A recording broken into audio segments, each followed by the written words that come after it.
no wonder our roots never go down and we never become the oak we're meant to be.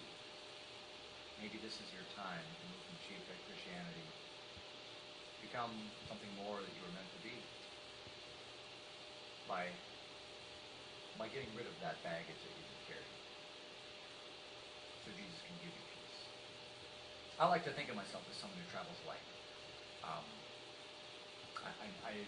don't always, but I know how to go to Africa. I've been there a few times now, and I know what to take and not to take. So I say, I'm going to travel very light. So just a couple pair of pants, that's it. Throw it in there. But it's like, oh, I got to teach a class. So I got to take a few books and a few files and throw that in there. And then it's like, oh, yeah, and I got to see these kids. I got to have gifts for them. So gift for that one, that one, third in there. Oh, don't forget, I'm going to see so-and-so, bring something for them. Oh, I got to stop back through there on the way back, so I got to bring some stuff for that. And before long, you know what? When I checked in, my bag was over the weight limit. But I travel light, So there I am, I'm up there trying to unzipping, excuse me, people are behind looking, what's that bonehead doing up there? I'm like pulling shoes and hair dryers out, putting it in another bag I have now that I'll sling over my shoulder. Did I mention that I have a backpack on already with the computer and a bunch of books and things like that, which I don't notice is there at first, but it gets heavier.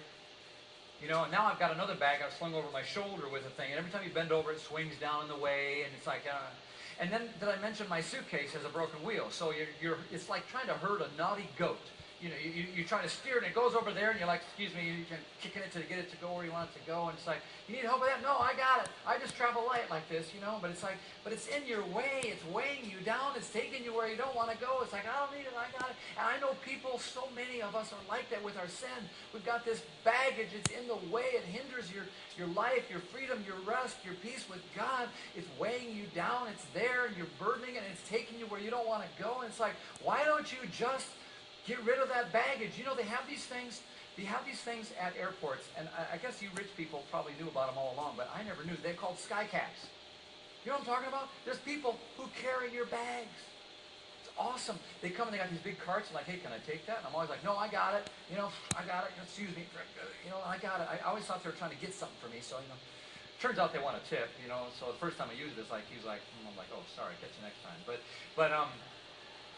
think about this. Think about this. I'm just kidding. It's like, to put it in simplest terms, Jesus is this amazing sky cap who's already paid the bill. He's not asking for anything. He's like, would you just let me carry your bags?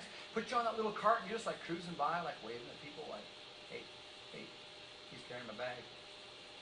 That's what Jesus wants to be for you. So you can be like, no, I got it. Swinging in the way and weighing you down and wrestling all your garbage around.